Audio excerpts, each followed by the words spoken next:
ایک interesting plot toast میں آپ کو بتاتی ہوں پلیز. کہ ایک طرف ہم نے ایک ایجنڈا پش کیا کہ ہم نے ویمن فائنینشیل انکلوژن کرنی ہے، اور دوسری طرف ہم نے سارے بینکوں کو ٹائم لائن دے دی کہ جی آپ نے اسلامک بینک کنورٹ کرنا ہے. تمام انڈسٹری ہماری اسلامک بینکنگ ہو جائے گی. اچھا، اس میں کیا ہوگا؟ اس میں یہ ہوگا کہ کنونشنل موڈز آف جو پروڈکٹس ہیں ان کو آپ یا تو ربا ماڈل کے اوپر یا تورق ماڈل کے اوپر کنورٹ کر دیں گے، تو وہ جو بیسکلی انکم ہے وہ انٹرسٹ نہیں ہوگی اور یہ ہوگا وہ.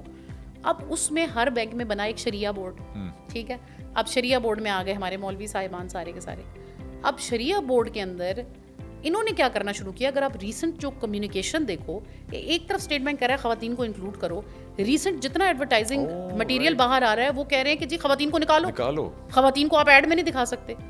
تو بھائی اگر آپ خواتین کو ایڈ میں نہیں دکھا سکتے تو خواتین کا پروڈکٹ، اب خواتین کے لیے ویمن فائنینشیل لون اگر کوئی ہے، یا ویمن پرسنل لون ہے، یا ویمن کارڈ ہے، یا ویمن کے لیے کوئی اور، تو وہ آپ ان کو کیسے بیچیں گے اگر آپ اس کمیونیکیشن میں سے عورت کو نکال دیں گے؟ انہوں نے کہا میوزک نکالو جی، میوزک نکالی. انہوں نے کہا خاتون تو نظر ہی نہیں آئے گی. ابھی آپ دیکھو فیصل بینک کا جو ایڈ ہے اس میں بھی آپ کو خاتون نہیں، یعنی جتنے بینکس جو اب اسلامک ہوئے ہیں اور جنہوں نے اپنی کمیونیکیشن نکالی اس میں خاتون کو انہوں نے نہیں ڈالا. وہ خاتون کو نہیں ڈالنے دیتے کیونکہ شریعہ بورڈ کہتا ہے جی خاتون کو نہیں. اگر آپ ایک ایسے سیگمنٹ آف سوسائٹی کو جو کہ 40% سے زیادہ ہے، اس پوری جینڈر کو ایلیمنیٹ کر دو گے ایڈورٹائزنگ کمیونیکیشن کے اندر سے، آپ انہیں وہ پروڈکٹ کیسے بیچو گے؟ آپ مجھے بتائیں.